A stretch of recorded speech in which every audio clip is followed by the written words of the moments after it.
good. I paid $12 and I can eat forever. And so you do because that's what's right. You want to get your money's worth. So you're eating and eating and eating. I've done that before. I'd like to say I'm a good steward of my money, and that's what makes sense. But I'm dead serious. I've actually gone and eaten at a place, and then I've gotten into the car and sat there for like 10 minutes. I'm dead serious. And I even unbuttoned my pants. I've done it. I really have. Some of you have done it. I wear tight jeans sometimes. That's all it is. It's not that I have this extra big belly on those nights. It's just I wear tight jeans. But all the time we have this idea that if we can more in a quantity is most of the time or all the time better. So in life, what we do is we just continue to add and add and add and add more and more stuff. My wife is like a go-getter, and she's a 5 plus 5. She is, I'm telling you. Hands down, a 5 plus 5 or an 8 plus 2, whatever you want to say, I'm telling you, she is. By far, it equals 10. That's what she is. That's what you are back there, baby. I can see you. Don't anybody look at me. She doesn't like that at all. But anyway, my wife is an overachiever and a go-getter. I'm going to take the coat off, and I'm sorry because I've been working out. This shirt just goes... I'm sorry. I really am. I am like pouring sweat. So anyway, so I'll tell you why I have the members only coat later. But she was, she's an overachiever, and she adds a lot to her life, which isn't bad. I mean, she gets up most mornings around 6:30, goes to work, comes home most evenings about 6. She sometimes works up at WinShape Retreat for the Marriott Retreat Center. She's here a lot, does a lot here. She grades papers 3 or 4 hours a night, and she's adjunct faculty for WinShape Wilderness. She is the best facilitator in the world. She is absolutely amazing. And she sings. She sings like an angel. I mean, I'm just telling you, I did good. I married way up, right? But anyway, so she adds a lot to her life. And one of the things that she committed us to, and I kind of dropped the ball here because I had something else to do last Friday, she committed us to being the rabbit for a cross-country match. Does any of you know what that means? If you've ever seen dog racing, there's this little bunny that's like a metal bunny, which is so weird that it goes around the track and it goes real fast, and the dog's like, I'm going to get the rabbit, like that. They're all Scooby-Doo. I don't even think that's how Scooby-Doo. Scooby-Doo's not a greyhound, okay? That's not even funny, okay? Greyhounds are malnourished, and after they're through racing for a long time, they just get beaten and hurt. And so let me encourage you to adopt a greyhound. So anyway, public service announcement. We got it. We're covering it all tonight, right? So rabbit. My wife is going to be the rabbit for the cross country match. And let me set it up for you. Basically, what the rabbit does is you had to go around the like it's at Georgia Highlands College. How many of you have been to Georgia Highlands College? If you can, this is better for you if you've seen it.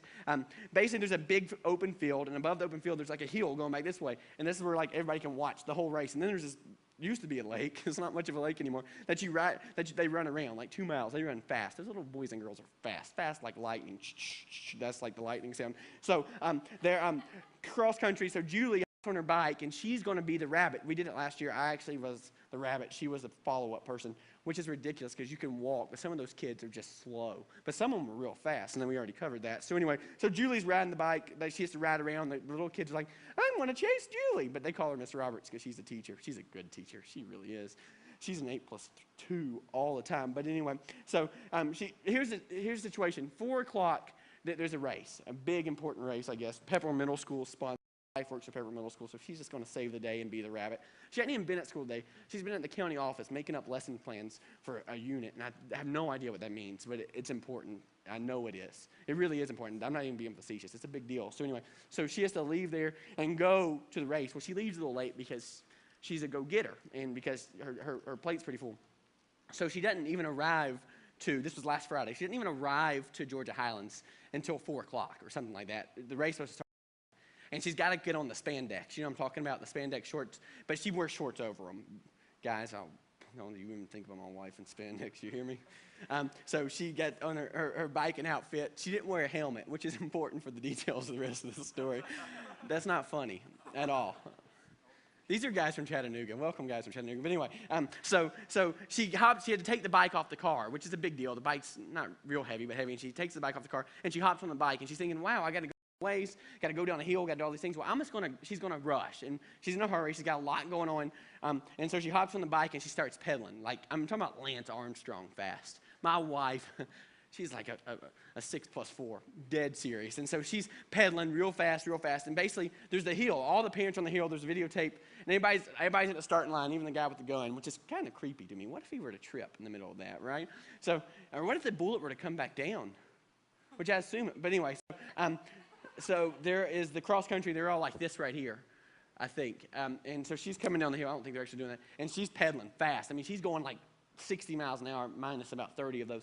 And so she's coming down the hill, and she's going down the hill, and she's like, probably, I don't know, you know? And so she's coming. Here's the deal, okay? He's coming down the hill.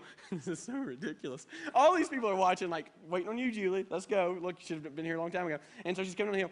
Well, at the bottom of the hill, there's kind of not really a ditch, but for this, we're going to call it a ditch because it actually makes the story seem a little bit better. So there's this ditch at the bottom of the story, of the ground. Maybe there's not a ditch, but I mean, there's something. There's a bump, and she's coming down the hill fast. Guess what happens when you come down the hill fast and you haven't been on a bike much lately? She's coming down the hill, and she hits the bump. All the parents, all up here, like students watching the whole deal. And so she's coming down the hill, and all of a sudden she hits the bump. The bike stops at the bump. That's what usually happens. There's something in the way. The bike stops. My wife went like Superman. I'm telling you, like, would have been like, she would have won something on motocross, like flies over, touches her toes, you know, and then does a flip, and then hits the ground. Face first, or maybe back first, actually. So she's laying on the ground, but the bike kind of stopped, but the bike had a little bit of momentum, so as it came, it hit and kind of did the flip, hop over, right? So she crashes in the middle of this bike, face first, or back first, she's just laying there, bike hits her, and all these people, this is the worst part, guys, and honestly, baby, I'm sorry for laughing. The parents, how many of you remember someone dropping a tray at lunch when they're in elementary school? Has that ever happened when you're at lunch? Do you remember what happens when that happens? Everybody starts clapping, which is just wrong, right? Where all these old parents start clapping for my wife. My wife is laying down on the ground. She's hurt. She's got a contusion, which is a really bad word for a bruise, and she's got it on her back. And she's got scrapes all down her legs. I mean, just beat up pretty bad. And these parents, and they're laughing. And, you know, and I am making fun. And I promise I asked her for permission. I've said some things in the past that I probably shouldn't have. I mean, not about her. This isn't really the only story that's just completely focused on you. But about us. And I probably have, definitely have outstepped my.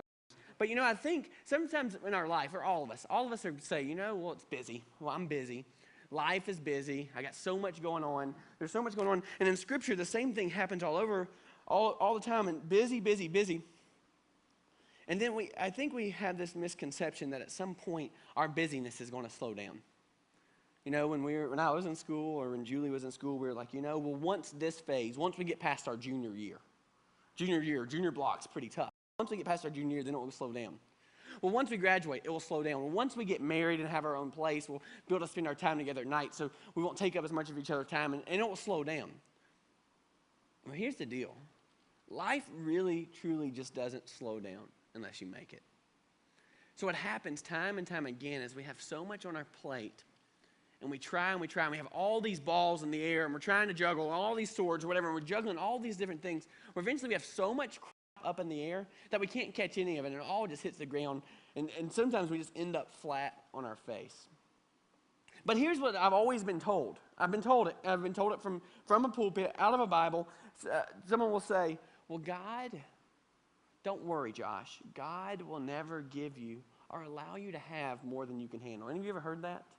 Don't worry, Josh. God will never let you have any more than you can handle.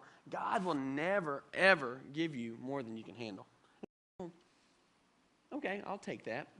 But in 26 and a half years of life now, that's just not true. And so for our first urban legend in the church is at some point we're going to move past the idea that God is never going to give us more than we can handle. And so I thought, well, if we're going to start with that, well, let's at least figure out why people say that. And they say it from this scripture, and most of you are familiar with this, 1 Corinthians 10:13. And Belvins, do we have this on the screen? Awesome. I'm going to read it, but don't pay attention to me. You just read it with me up there on the screen. 1 Corinthians 10:13 says this, and God is faithful. He will not let you be tempted beyond what you can bear. But when you are tempted, he will also provide a way out so that you can stand up under it. So God says, or Paul says about God, God will never let you be tempted more than you can bear, and he'll never, ever let Satan have control of you. Never does it say God will never give you more than you can handle. God will never allow you to have more